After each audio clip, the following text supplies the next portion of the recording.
Hello and welcome back to another episode of Beyond the Founder, the podcast that tells the real stories of the people who make recruitment agency growth possible.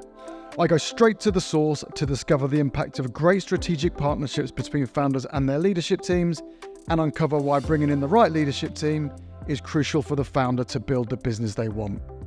We discuss what it takes to build a fulfilling career in agency without necessarily being a founder yourself and share the successes of the key people that, alongside the founder, make the agency work. It's unfiltered, honest and unscripted and gives a real insight into the people that make the agency work beyond the founder. So today I am delighted to be welcoming Amar Chohan as my first guest of the first ever series of the Beyond the Founder podcast. Now, most people in our industry will know exactly who Hoxo are. They are synonymous with recruitment marketing globally now. But what most people won't know is that Sean Anderson has a business partner. His name is Amar Chohan. They started the business together. They've been best friends since university. And Amar is such a charismatic guy, such a knowledgeable guy. And he tends to take a backseat. But what I'm here today to do is to find out a lot more about Amar, what his drivers are, what his goals are, his take on how Hoxo started and where they're going to be going forward. And you know what? It's such a great episode. I'm so looking forward to this. So let's get straight onto it. So Amar, thank you so much for coming on and kicking off the first ever season of Beyond the Founder. Unless you live under a rock in our industry, most people will know exactly who Hoxo are, but not many people will know who you are. So would you mind just kicking off a couple of minutes of who you are? And yeah, sure, mate. Pleasure to be here as well in Dubai, 37 Absolutely. degrees outside, roasting. I'm Amar. I'm co-founder of Hoxo. I suppose a little bit about background. I worked in recruitment for close to 8 years prior. Me and Sean have very weirdly got the exact same CV. So we both worked over at Randstad in Australia, where we started our recruitment career. Is that where you met? No, I didn't. I met him when I was 18. First day, freshers week, university. Wow. Yeah, he lives on the other side of the corridor, where our halls were. And you know, when you go to uni, you're a bit nervous. You're like, you know what, can't just throw yourself in there. Yeah, I sussed everyone out, and I saw this pretty rogue man lad step across, and he spoke a lot about football, Man City, unfortunately for him. And then we just kicked off. Yeah, it was awesome. We had a great group of friends out there, and then developed an awesome friendship. And we both did the same course. We were both doing PE at the time, and then we're weirdly same. The thought behind PE, what were you doing PE for? Well, I had no idea what I wanted to do when I was younger, and I quite liked sport, and I felt I was quite good at all different types of sport, and PE teaching was a career that I thought would be just the natural next step. So we went. I did that course over at Hallam, did that for 3 years, thought I'd become a PE teacher, did that for a couple of years, quit our jobs, went traveling 6 months around Asia, a lot of fun, as you can imagine. Wow. There was about 5 of us, 5 22-year-olds, basically going at it in Asia for 6 months. And then we got to Australia and we didn't have enough money to buy a bottle of water at the time, I don't think, so we needed to get a job quickly. And a friend of ours flew out and he had about 3 interviews within recruitment lined up. I didn't have a clue what recruitment was at the time. And he had very different from PE teaching. Very different from PE teaching, but he had something like an offer of a 50k base, I remember, which I thought was an absolute fortune. And you could get the travel visa without going to pick fruit in like a random town in Oz. And I think out of 5 of us that went, 4 of us got jobs in recruitment at the end, and none of us had worked in recruitment before. Oh. And I worked at Randstad in their education department, was the top biller within 12 months. In Australia? Randstad in Australia, with the desk that we run. I mean, I inherited a really good desk, being brutally honest, but we managed to kick on, and you just kind of got it. I think for me, I've always been competitive. I think that's the sport element of what I've always done, but the recruitment just allowed you to kick that on. Especially back then. When are we talking here? What year would that have been? I know what my dates are a bit rogue, but I think you're talking 2000 and 2009 maybe. It's just after the recession. Things are picking up again, kicking off. But I was education, so I don't think it really felt it as much at the time. Yeah. And was Sean doing that as well? No, he was doing IT, but for Randstad as well. Okay. He worked out at Randstad, and then came back to the UK. I worked for an educational recruitment agency where I built and ran their primary desk, and I was a good recruiter. I ran decent teams, built decent amount of money myself, and then Sean actually got me in touch with his boss, Steve Garner, who was a wicked influence on my kind of recruitment career as a whole. Really smart guy, knows business inside out, and offered me a lot of good sound advice as well. And he kind of sold me the dream to go and work over at Benquist, and I set up a new desk from scratch out there as well. What were you recruiting to Benquist? Business transformation and change, but I went out and built their retail desk out there. Yeah, and did that for about 3-4 years. And then obviously launched Hoxo, which will be 8 years old in March next year. Fantastic. So I find it so fascinating because the parallels here are amazing. So just take me back then. So you come back from Australia, looking for a job in the city. You've done that, you've built, but you've had your sign and it's ready to come home. Yeah. You both randomly end up in Benquist. I suppose there must have been communication there between you. Yeah. But you fly in, times are good. I could take it you're earning really good money at the time in terms of billing in the city. Yeah. And I would change the transformation. I know that if you get that right, you can do fairly well at it. Were you running a team as well at that point? Team out there, yeah. So you're all set up. So typically from there, you're primed to go up the chain into management, director, whatnot. I think, if I'm honest, I think that would have been the trajectory that I would have thought I would have followed. But I had a pretty big life event. My dad passed away completely out of the blue. And it's mad to think actually, it's a 10-year anniversary in November this year. And he was a cabbie, and he was a really unfortunate road accident. Man, I'm sorry. Yeah, it was completely out of the blue at the time. And I remember vividly, I was just, I think a couple of days before the funeral, and I just woke up one day and I was like, right, I'm going to start a business. Wow, you're in your mid-20s. Yeah. Oh, no, I'd have been, it would have been 28 maybe at the time. And you're trying to deal with, that must have been. But I think people deal with trauma in different ways, right? I kind of just needed to bury myself into something, and something for me was a new project, and that new project would have been Hoxo, and Hoxo is a recruitment agency rather than a marketing agency initially, being honest. It would have made sense, right? We were good bidders. We understood how to work well in recruitment. I had a lot of trust with Sean, and the idea was we'd go away and start our business. So how does that, and again, that's interesting, and that I suppose just goes to show how strong your friendship is really, because you've got a major trauma, which is unthinkable. You want to do something a bit different. You've got your best mate who you've been friends with for 10 years at that point. Yeah. Traveled together, been everywhere together. And I presume you pitched an idea, well, not pitch an idea, but you let your office, right?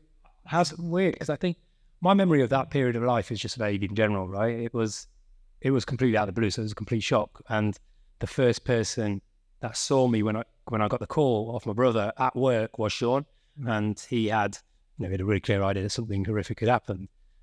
How I pitched it to him, right?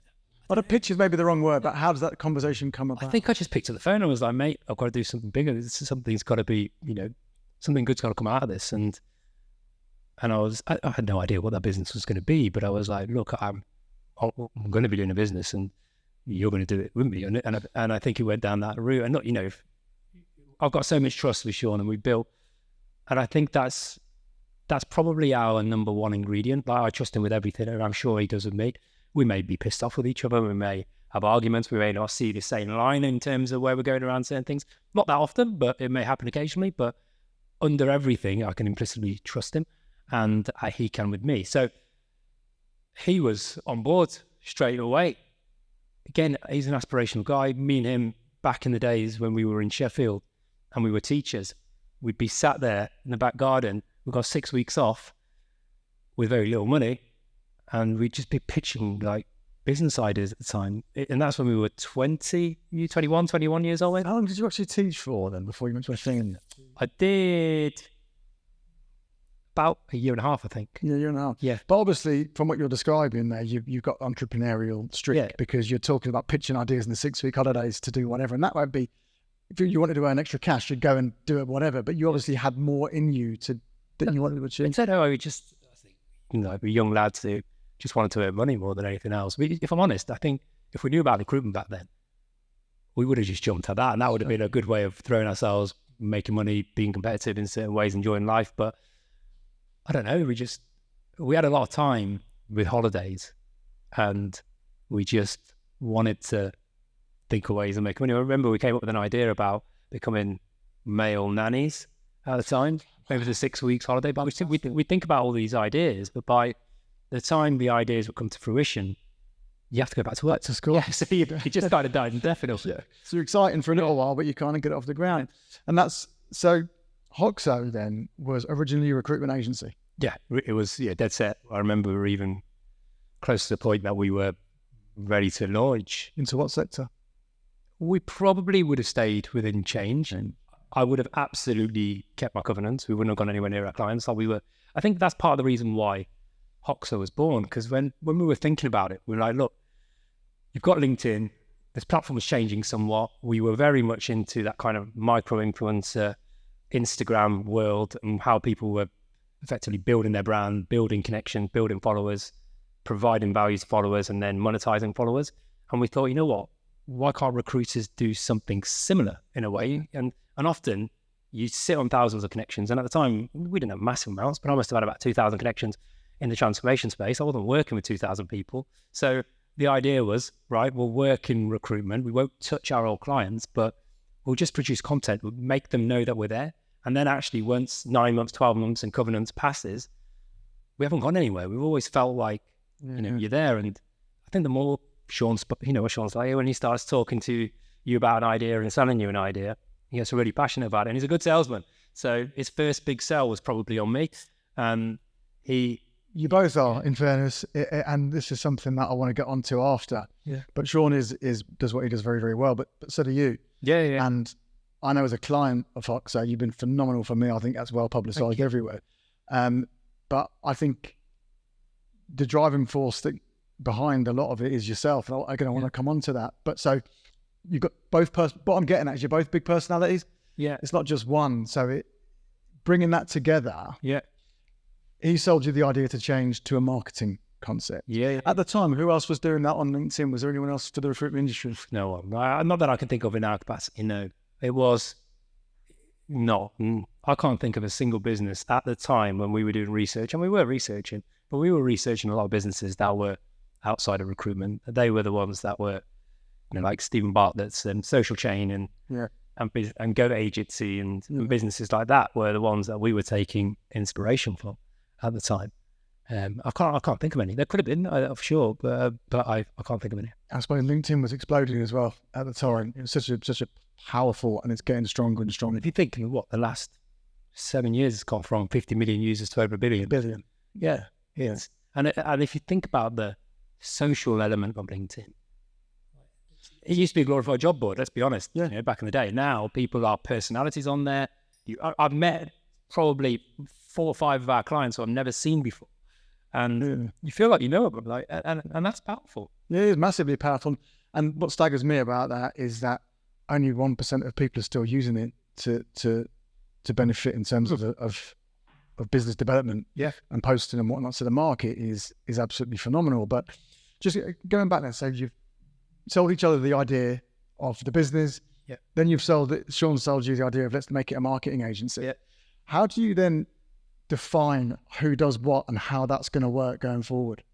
In the early days, you don't, mate. Honestly, there was no definition. It was just random.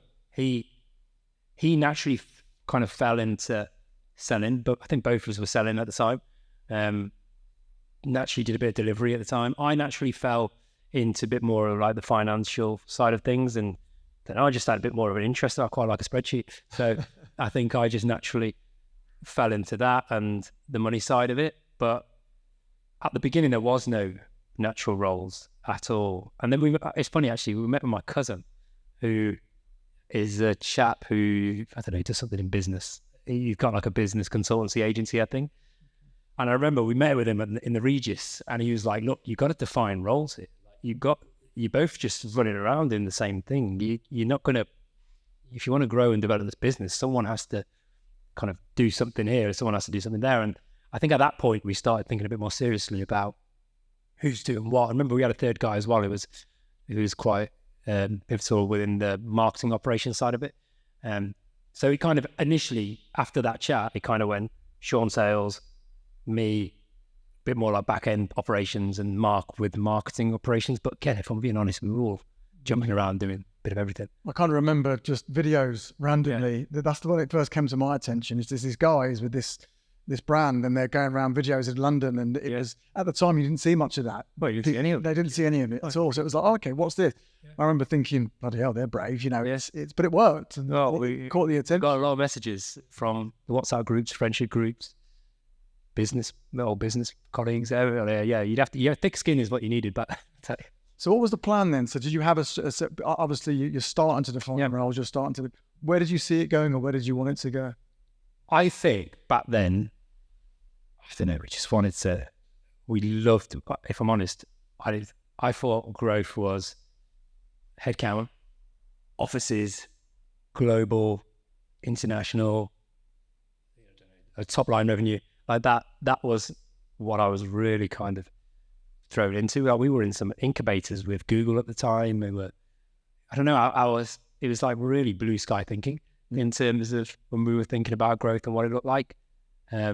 If I'm honest, we were still learning the trade so much at the beginning part, right? So at the time we were thinking, right, we need to market better and start to showcase businesses, better forum online, etc., utilizing LinkedIn to the maximum of its capabilities. But we were doing everything. We were doing CRM, we were doing HubSpot, we were doing inbound, we were doing content for clients, we were doing paid media campaigns for clients. Like, we were anything that you can think about within a digital marketing agency, we were trying to kind of give it a crack. Wow, and we were doing too much, is the honest answer. We weren't becoming masters at anything. We were just spread very thin across lots of different services. And it's growing at this point, I take it. Yeah, no, we got to a point where we were like 40 odd people, working with clients all around the world, decent turnover, top line at the time as well. But underneath it was just I think processes and things like that were all yet to come. Okay. And so, again, you're getting a bit more established at this point. How were you guys obviously impacted by COVID and what happened with that? COVID was a funny time. I remember we had a lot of retainers from clients paying us, monthly fees for, let's just call it, marketing services. Spread of all different markets. Yeah, all different. Spread of marketing services across recruitment. And then COVID came, and we started to get a lot of phone calls from clients saying, look, obviously it was a scary time for everyone, right? So they were like, look, we've got to pause the retainer, or can we reduce the retainer? And I think our revenue went from, I can't remember what it was, but let's just say it was X amount, probably half's revenue within about a month, I think, within that period. Wow. You've an house to feed. And we had a decent sized business. Furlough, I just didn't really understand it, to be brutally honest. So, and we didn't really want to let go of anyone at the time either. So we were like, what should we do? And then, again, to Sean's credit, he's been thinking about the academy for some time, and the academy being, the personal brand bootcamp. Yeah. And he'd been looking at researching certain elements around that. And we didn't have a choice, really, to be honest. We had to that had to be the thing to kind of get us out of the financial hole at the time. And to Sean's, I remember everyone else in other businesses were furloughed at the time. And then I think some people in our business went down to 60% initially, and then went up to 80%, and then 100% of their time. But in the background, Sean basically built the academy within, I don't know, a couple of weeks maybe. So he's doing that while this is all going on, and I was selling it, really. Yeah. And I think that first version of the academy, I think we sold 40 clients in the first month, which was which obviously was a good cash injection for us. Good for the concept as well, it works. But then within about 3 months, the retainer side of the business all came back, and we started to and more businesses were like, right, we need to get the brand out there whilst this downtime was coming in play. And then we had this academy product, which was really starting to launch as well. So in many ways, from that first month of like, oh shit, what should we do? We had two very clear streams back then. Today's episode is proudly brought to you by our sponsors, Coral Coach. So, do you get stressed by spiky revenue patterns? Want to offer your clients more? To create forecastable cash flow to cover operating costs and to build the ultimate asset? Well, Coral Coach are a coaching company with a difference. The leaders also run their own highly successful contract business, and they have captured their success formula and turned it into a hands-on, simple coaching program. Working with them, you'll get real results in real time, and a recruiter on their current program pulled 6 permanent vacancies and 1 contract vacancy in their first week. They're currently offering 2024 prices for their 2025 programs, and spaces are going fast. So please reach out direct for a discovery call, quoting BTF10 for a 10% discount. You're busier, aren't you? So busy, yeah, it's good. We will make more money than ever. We were better business because we had, a couple of decent products around certain elements of things. No one was furloughed, and yeah, it was good. You're still doing all these other marketing services at the same. We're still doing all those, like, kind of. That was another decision that we made, I think, towards last year at some point, where it was like, look, we do too many things here, and the agency side, we were like, there's certain things that we do really, really well, like the branding project, which you did with the guys. I'm testament to how good you are, yeah. And we knew we were good at that. We had a great team. Team was fantastic. So we decided to keep that on, but everything else, like HubSpot and paid and all these other things that we were doing, we were like, unless we're great and we can add some serious impact to clients, then we're not interested. And that was difficult because you had to let go of a few people then, and so you had to downsize because a lot of headcount was in that side of the business. So of course, it's quite labour intensive. Actually, it must be labour intensive, whereas the academy and the boot camp is less so. In a way, is that right or wrong? Definitely, because when the work comes in is effectively when you've got to start working. But I just think we were just adding more value. Doing the stuff through the academy, and hence why we've really dedicated to that now, and actually feel wicked because we can see some real growth in that. We're running our first live event in Dubai right now. You're here for it as well, so it's amazing. Yeah, it's the right decision, but never easy decisions. And I think if you think about your podcast around Beyond the Founder, like, I think that's where mine and Sean's roles really do come into play, because he can really focus on the front end and really focus on winning business and ensuring that the message of what we're putting out there is out there effectively, whilst, when we're looking at things like redundancies or things like finance and costs, and there's someone like myself who we can trust that can feed into that part of the business as well. Who defines that message? Is it you? Is it Sean? Is it both of you? I think both of us. We've got a wicked, look, he's my best mate since I was 18, right? So we've got a really open relationship in terms of the way that we can kind of talk to each other about certain things. Even now, before we had this podcast, we've just been talking about next year, and we can be pretty open around certain things. We do. Thinking about, if I can be quite candid. Yeah. So, as I said at the outset, most people in our industry globally now will know the Hoxo brand. Yeah. And they will associate that brand with Sean. Yeah. Because he's the face of all of it going on. Yeah. Whereas behind the scenes, you're driving everything forward. So I'm going to ask you a question in a minute, but can you just explain how it actually works and what your role is in it? And I think today it's clearer than ever, because Sean will look after lead gen, marketing, and delivery of a lot of things that we're doing, like the boardroom delivery and the bootcamp delivery. And I look after the sales side of things. So any new business that we bring into the organization business, that's what me and my team will work on and deliver. And then, look, we've got people in place like Bav on the client success side, and Lauren on the marketing side, and Gemma on the finance side, who can support us on the operational aspect of things. But I would say he is lead gen, marketing, delivery, and then you got new business sales that I'm really pushing. But then you've got this brand which is doing really, really well. Yeah. And the front end sexy bit, if you like, is all Sean, and the back end unseen bit is you. Yeah. Your best mates, you've started this together, your partners, equal partners in the business. Yeah. Emotionally, how does that play out for you? Do you ever... Like, if I'm honest, I think in the early days, it would grate on me a little bit, for sure. Because I don't know, like you start a business with the thought of yourself as the CEO sometimes, or yourself as the front runner. And again, I'm a confident guy, and I've, and I can be that in some elements. And I think at the beginning phase, I even remember when we allocated roles after that conversation we'd had, and he was CEO and I was COO, and there was a little bit of ego inside me that was like, oh, wanker.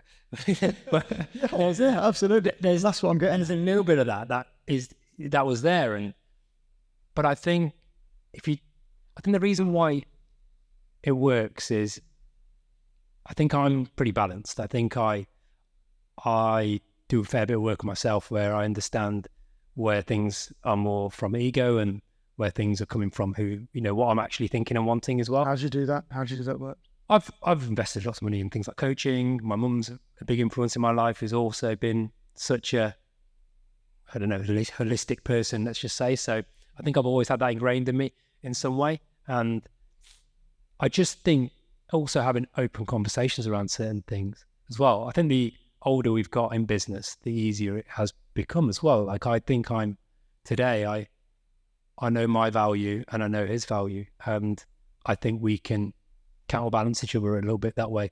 I think if there's often the only reason things creep up is because of my own insecurities about something.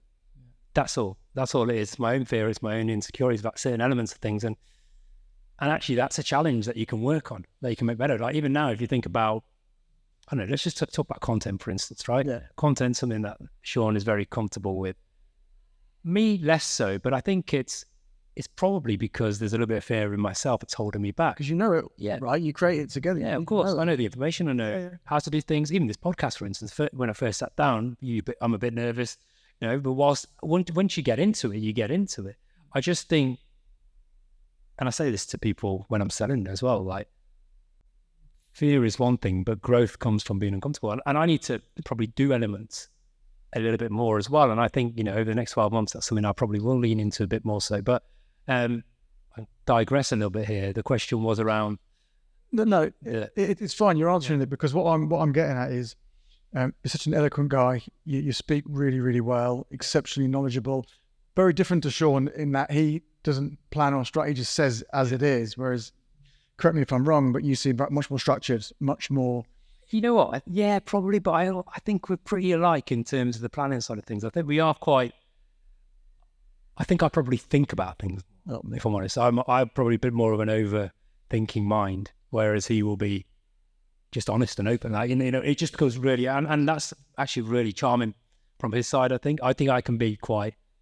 I'll overthink things. But again, that's helpful sometimes, because then you don't just rush into everything. And it's, sometimes space and thought allows you to make better qualified decisions as well. It does. And I suppose what I'm getting at is, would you like to be a bit more front and center going forward? Do you see a place for what you're doing to be a bit more... I think... public, I suppose, is the word. I think possibly. I think things like this is good. I think, again, even myself, being a bit more public, I think so. I think that's just a progression point for me, being honest. But in terms of roles and titles and stuff like that, no, I couldn't give a shit. Like, genuinely, as long as I think we came up with 4 pillars of the business that we really want to kind of work towards right now. The first one is, have we got happy employees? Do they enjoy working here? Do they feel safe? Do they feel comfortable? Right. Second is, do we have happy clients? Are they fulfilled? Are they, progressing? Are they enjoying work? Are they getting what they need to get from Hoxo? The third one would be around, are we profitable, right? It needs to make money. I'm not doing this for a complete charity. Like, we have to make cash out of this. And then, are we proud of our work? Like, they're the 4 pillars that we kind of go through, right? And even now, like, we're going to present back to the team later.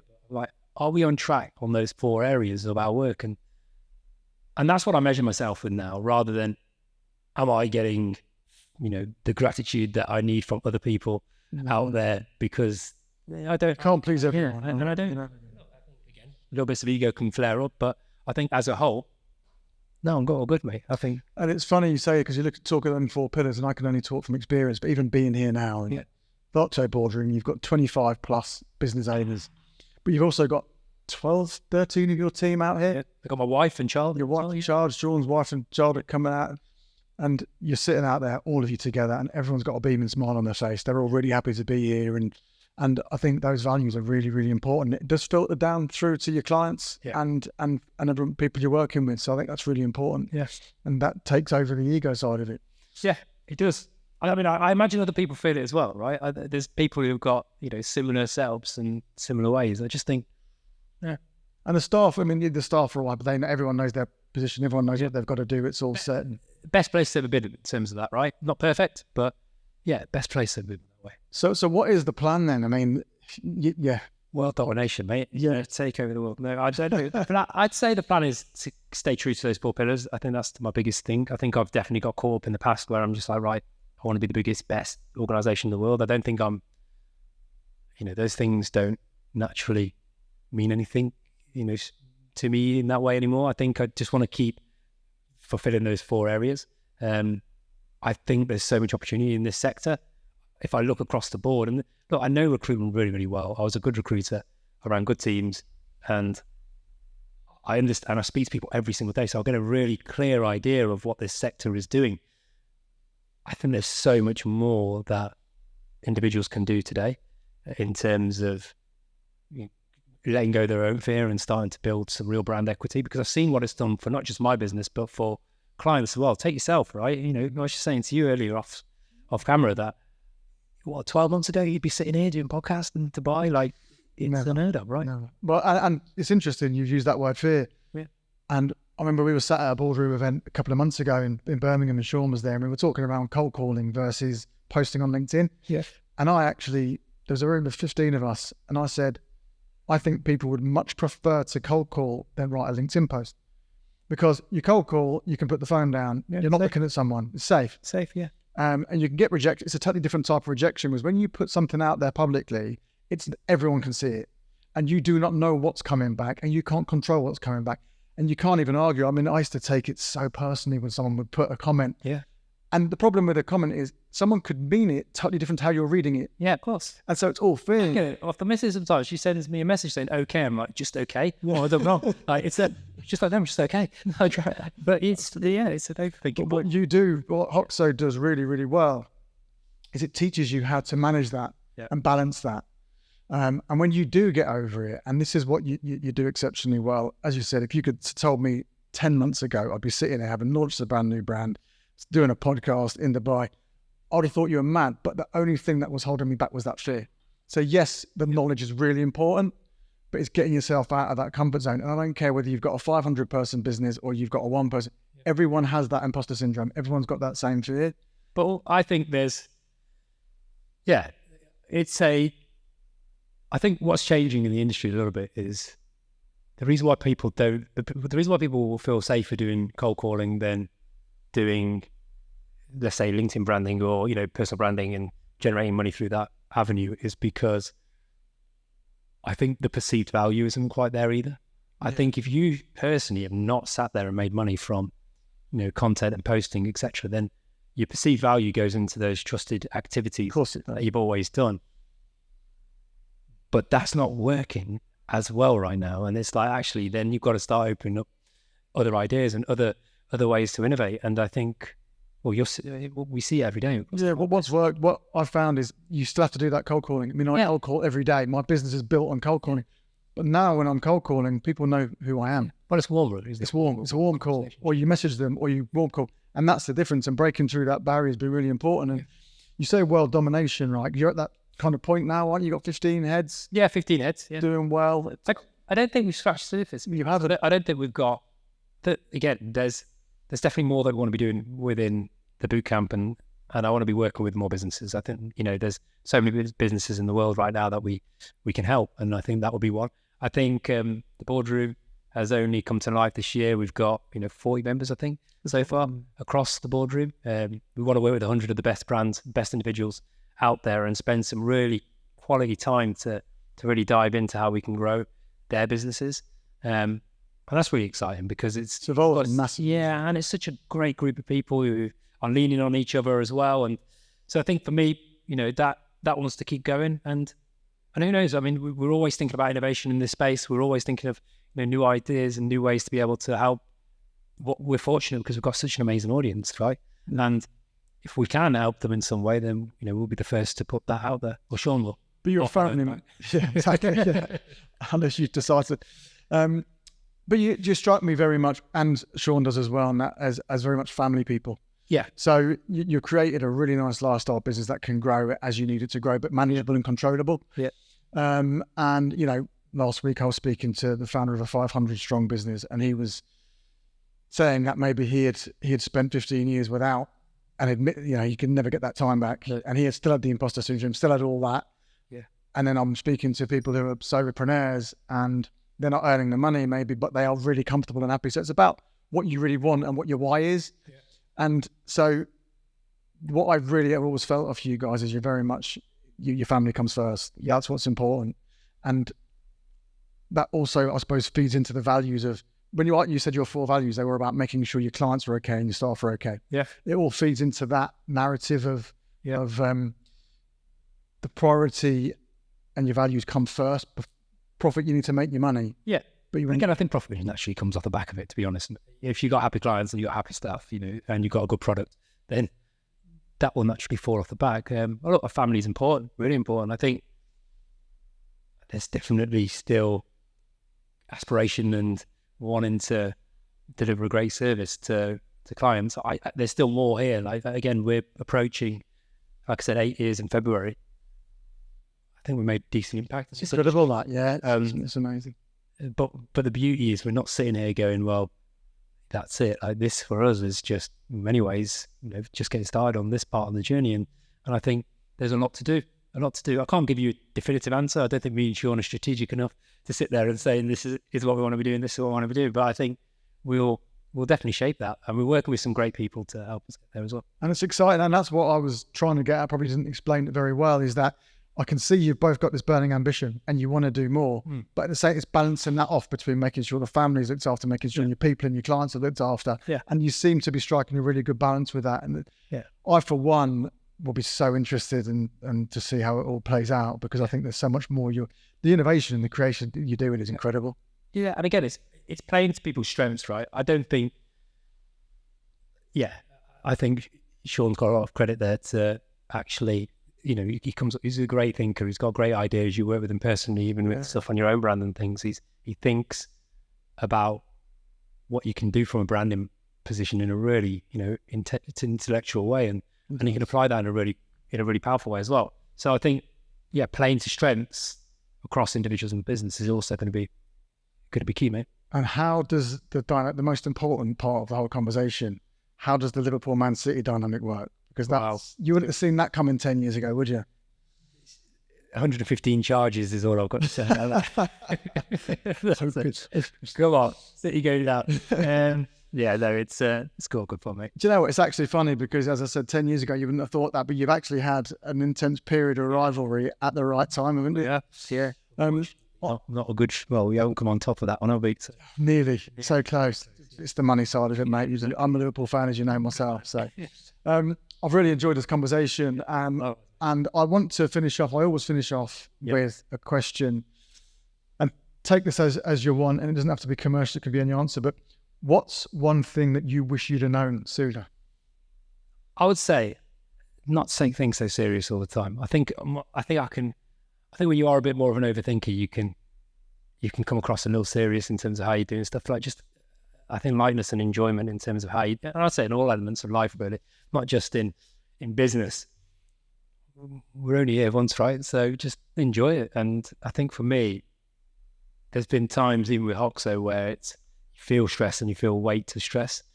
And if you drill into it and why and what, often the reasons are neither here or there, right? So I think you've got to find enjoyment in it, and it's got to be a bit lighter. And yes, that doesn't mean that you don't have, difficult decisions or difficult things that are happening, or you've got to kind of get your head down, work hard, all those types of things. But I just think you've got to enjoy the elements of it, because we're fortunate, right? We get to create a business and we get to do things on our own terms as well. So yeah, I'd say that would be my my one thing. Yeah. I love that. People are so, because you really feel the lows, but you don't always appreciate the highs. No. And I think that's really. And life's good. You got to remember, regardless of everything that's out there, We're propaganda. Look at you. Yeah, it is. But it is. I mean, we're lucky to be it. Yeah, well, you know my thoughts on Hoxo, you know, I mean, and I don't need to say this, but for anybody who doesn't know who they are and hasn't worked with them, I would say just definitely worth a conversation at least, because 12 months ago, I would not have dreamed of been sitting here now doing it. And to your point, I'm actually really enjoying it. Yeah. First time in a long time. Good. That's good fun. mainly done to you guys, so thank you. Your pleasure, mate. It's been an absolute pleasure. Thanks so much for joining me, and we'll definitely have you again soon. Take care, man. Thanks a lot. Thank you so much for taking the time to listen to the show. I really hope you enjoyed it. First and foremost, we always try to add value to our audience, be it a founder looking to scale or a leader looking to progress up the chain in the agency world. And if we can do this in a way that is easy to watch and entertaining, then for me, that is job done. Once again, thanks for listening, and until next time.